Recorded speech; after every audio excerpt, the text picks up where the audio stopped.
Meus cumprimentos ao presidente da Assembleia Geral, Ali Trek, ao secretário-geral Ban Ki-moon e a todos os chefes de Estados e delegados aqui presentes. Senhoras e senhores, a Assembleia Geral das Nações Unidas tem sido e deve ser cada vez mais o grande fórum de debate sobre os principais problemas que afligem a humanidade. Quero abordar aqui três questões cruciais que me parecem interligadas. Três ameaças que pairam sobre o nosso planeta: a persistência da crise econômica, a ausência de uma governança mundial estável e democrática e os riscos que a mudança climática traz para todos nós. Senhor presidente, há exatamente um ano, no limiar da crise que se abateu sobre a economia mundial, afirmei desta tribuna que seria um grave erro, uma omissão histórica imperdoável, cuidarmos apenas das consequências da crise sem enfrentarmos as suas causas. Mais do que a crise dos grandes bancos, essa é a crise dos grandes dogmas. O que caiu por terra foi toda uma concepção econômica, política e social tida como inquestionável. O que faliu foi um insensato modelo de pensamento e de ação que subjugou o mundo nas últimas décadas. Foi a doutrina absurda de que os mercados podiam autorregular-se, dispensando qualquer intervenção do Estado, considerado por muitos um mero estorvo. Foi a tese da liberdade absoluta para o capital financeiro, sem regras nem transparência, acima dos povos e das instituições. Foi a apologia perversa do Estado mínimo, atrofiado, fragilizado, incapaz de promover o desenvolvimento e de combater a pobreza e as desigualdades. A demonização das políticas sociais, a obsessão de precarizar o trabalho, a mercantilização irresponsável dos serviços públicos. A verdadeira raiz da crise foi o confisco de grande parte da soberania popular e nacional dos Estados e dos governos democráticos por circuitos autônomos de riqueza e de poder. Afirmei que era chegada a hora da política. Disse que governantes e não tecnocratas arrogantes deveriam assumir a responsabilidade de enfrentar a desordem mundial. O enfrentamento da crise e a correção de rumo da economia mundial não poderia ficar apenas a cargo dos de sempre. Os países desenvolvidos e os organismos multilaterais, onde eles eram hegemônicos, foram incapazes de prever a catástrofe que se iniciava e menos ainda de preveni-la. Os efeitos da crise se espalharam por todo o mundo, golpeando inclusive e sobretudo aqueles que há anos vinham reconstruindo suas economias com enormes sacrifícios. Não é justo que o custo da aventura especulativa seja assumido pelos que nada têm a ver com ela, os trabalhadores e as nações pobres ou em desenvolvimento. Passado 12 meses, constatamos que houve alguns progressos, mas que persistem muitas indefinições. Ainda não há uma clara disposição para enfrentar, no âmbito multilateral, as graves distorções da economia global. O fato de ter sido evitado o colapso total do sistema parece ter provocado em alguns um perigoso conformismo. A maioria dos problemas de fundo não foi enfrentada. Há enormes resistências em adotar mecanismos efetivos de regulação dos mercados financeiros. Países ricos resistem em realizar reforma nos organismos multilaterais, como o FMI e o Banco Mundial. É incompreensível a paralisia da rodada de Doha, cujo acordo beneficiará, sobretudo, as nações mais pobres do mundo. Há sinais inquietantes de recaídas protecionistas. Pouco se avançou no combate aos paraísos fiscais. Mas muitos países não ficaram de braços cruzados. O Brasil, um dos últimos, felizmente, a sentir os efeitos da crise, é hoje um dos primeiros a sair dela. Não fizemos nenhuma mágica. Simplesmente havíamos preservado nosso sistema financeiro do vírus da especulação. Havíamos reduzido nossa vulnerabilidade externa, passando da condição de devedores a de credores internacionais. Decidimos, junto com outros países, aportar recursos para que o FMI empreste dinheiro aos países mais pobres, sem os condicionamentos inaceitáveis do passado. Mas, sobretudo, desenvolvemos antes da crise e depois que ela eclodiu, políticas anticíclicas. Aprofundamos nossos programas sociais, especialmente os de transferência de renda. Aumentamos os salários acima da inflação. Estimulamos, por meio de medidas fiscais, o consumo para impedir que se detivesse a roda da economia. Já saímos da breve recessão. Nossa economia retomou seu ímpeto e anuncia um 2010 promissor.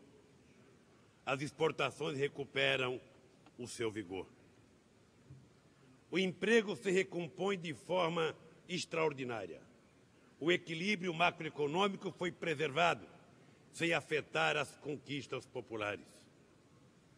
O que o Brasil e outros países demonstraram é que também nos momentos de crise precisamos realizar audaciosos programas sociais e de desenvolvimento. Mas não tenho a ilusão de que poderemos resolver nossos problemas sozinhos, apenas no espaço nacional. A economia mundial é interdependente. Estamos todos obrigados a atuar além de nossas fronteiras. Por isso, é imprescindível refundar a ordem econômica mundial. Nas reuniões do G20 e nos muitos encontros que mantive com líderes mundiais, tenho insistido sobre a necessidade de irrigar a economia mundial com importantes créditos. Tenho defendido a regulação financeira, a generalização de políticas anticíclicas, o fim do protecionismo, o combate aos paraísos fiscais. Com a mesma determinação, meu país propõe uma autêntica reforma dos organismos financeiros multilaterais.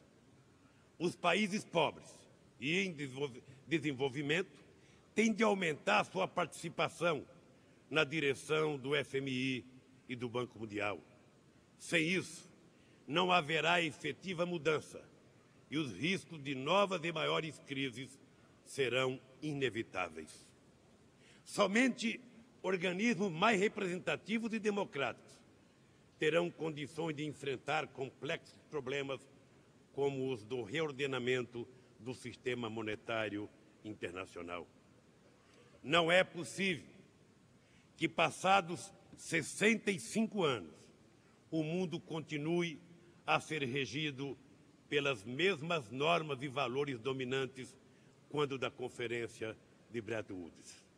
Não é possível que as Nações Unidas e seu Conselho de Segurança sejam regidos pelos mesmos parâmetros que se seguiram à Segunda Guerra Mundial. Vivemos um período de transição no âmbito internacional.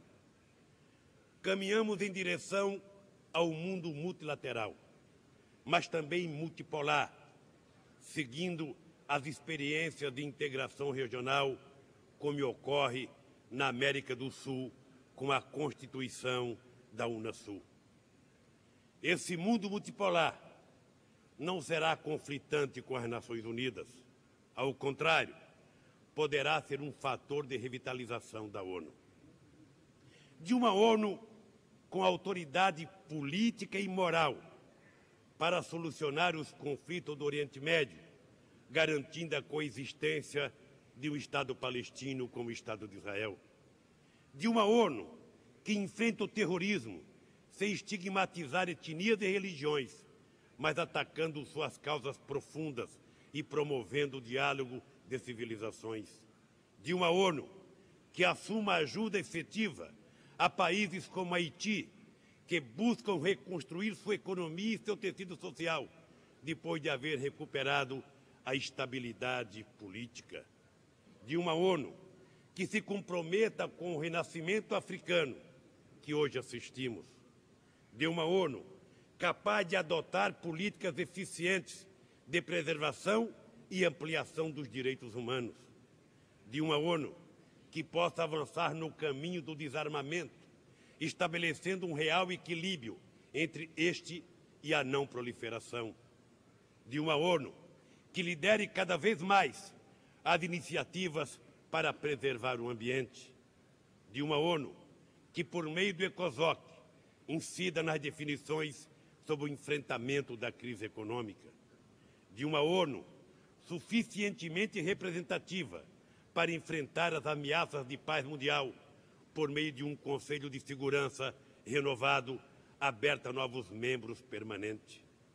Senhor Presidente, não somos voluntaristas, mas sem vontade política não se pode enfrentar e corrigir situações que conspiram contra a paz, o desenvolvimento e a democracia. Sem vontade política, persistirão anacronismos como o embargo contra Cuba. Sem vontade política, continuarão a proliferar golpes de Estados, como o que derrocou o presidente constitucional de Honduras, Manuel Zelaya, que se encontra desde segunda-feira refugiado na Embaixada do Brasil em Tegucigalpa. A comunidade internacional exige que Zelaya reassuma imediatamente a presidência de seu país e deve estar atenta à inviolabilidade da missão diplomática brasileira na capital hondurenha.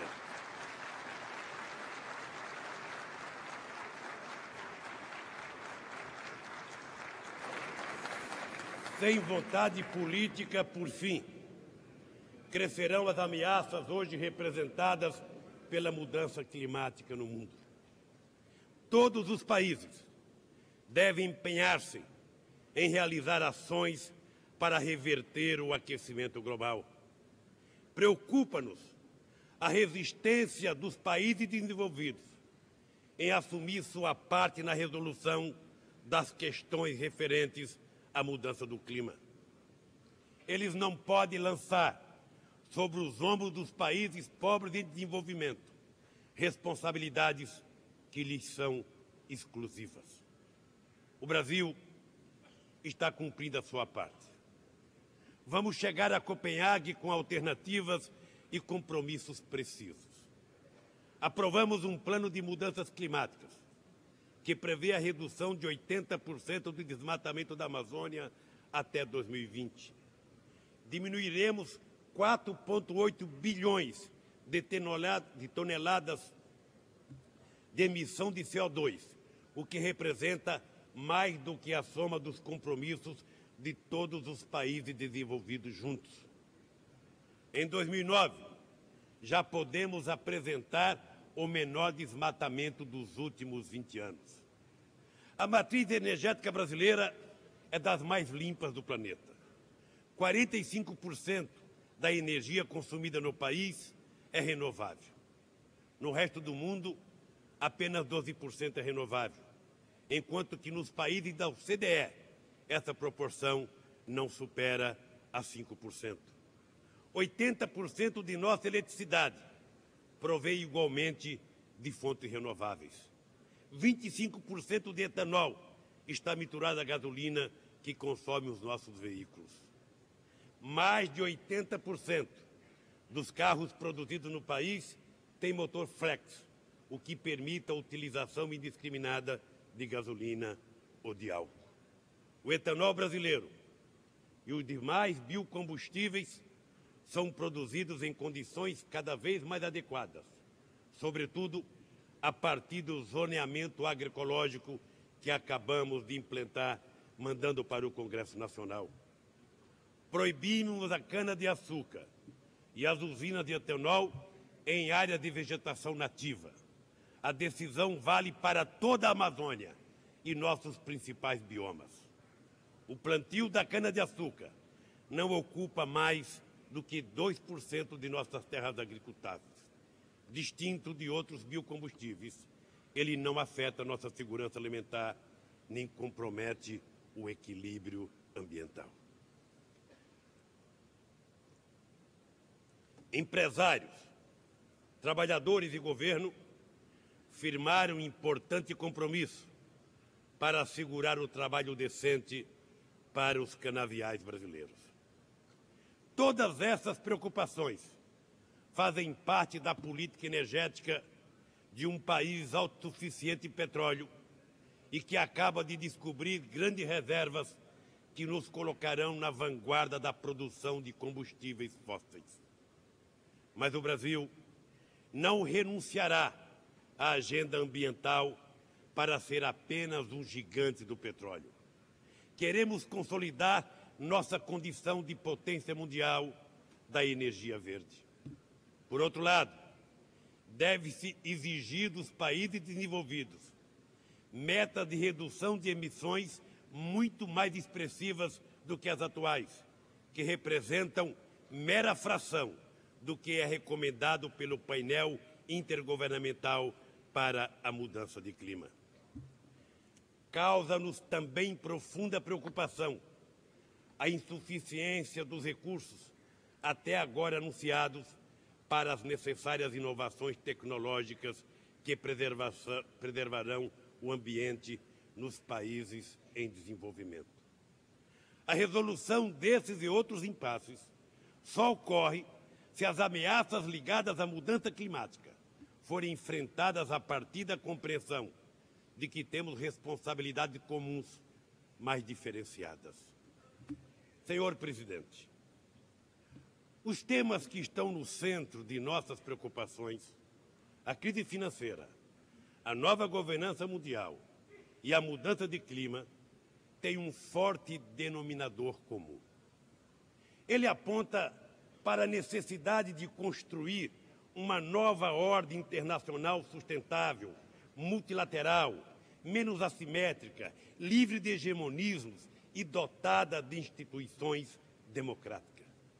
Esse mundo novo é um imperativo político e moral. Não basta remover os escombros do modelo que fracassou. É preciso completar o parto do futuro. É a única forma de reparar tantas injustiças e de prevenir novas tragédias coletivas. Muito obrigado.